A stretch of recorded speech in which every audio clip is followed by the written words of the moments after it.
महायुती सरकारच्या अर्थसंकल्पीय अधिवेशनाचे नवीन पर्व यशस्वीरित्या पार पडले आहे। या अधिवेशनात विविध महत्त्वपूर्ण विषयांवर चर्चा झाली आणि त्या समस्यांचे समाधान कसे करता येईल यावर विचार विनिमय करण्यात आलाय। विधानसभेने आणि विधान परिषदेने 6 तासाच्या कामकाजाच्या वेळेसाठी 9 तासांहून अधिक वेळ काम करून राजकारणातील अनेक महत्त्वाचे निर्णय घेतले आहेत। महायुती सरकारच्या या नवीन पर्वामध्ये पहिलेच अर्थसंकल्पीय अधिवेशन पार पडलं। मोठी मेजॉरिटी असताना देखील कुठेही अधिवेशनाचा वेळ कमी न करता मोठ्या प्रमाणात या अधिवेशनामध्ये चर्चेच्या द्वारे विविध विषय सोडवण्याचा प्रयत्न आम्ही केला।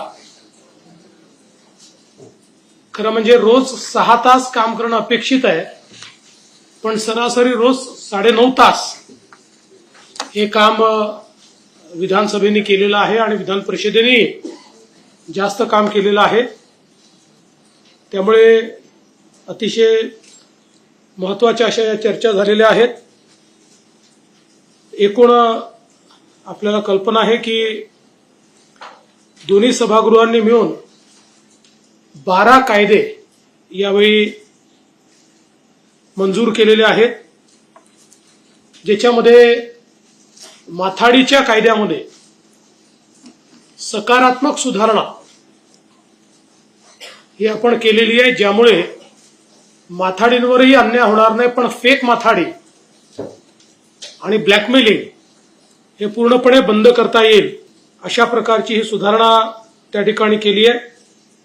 या व्यतिरिक्त अनेक महत्त्वाचे जे बिल आहेत ते आपण पास केले आहे, ज्याच्यामध्ये अर्थातच महाराष्ट्र खासगी सुरक्षा रक्षक जे बिल आहे ते महत्त्वाचं एक बिल आहे।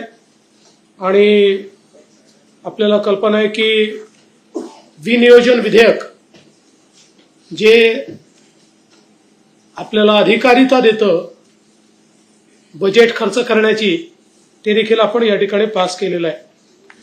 मी माननीय अर्थमंत्री महोदयांचे अभिनंदन करतो की त्यांनी 5 सूत्रांवर आधारित असा एक अर्थसंकल्प मांडला, ज्यात शेती, उद्योग, पायाभूत सुविधा, रोजगार आणि सामाजिक विकास अशी पंचसूत्री त्यांनी त्या ठिकाणी मांडलेली आहे। महिला दिनाच्या निमित्त एक विशेष चर्चा या अधिवेशनात झाली।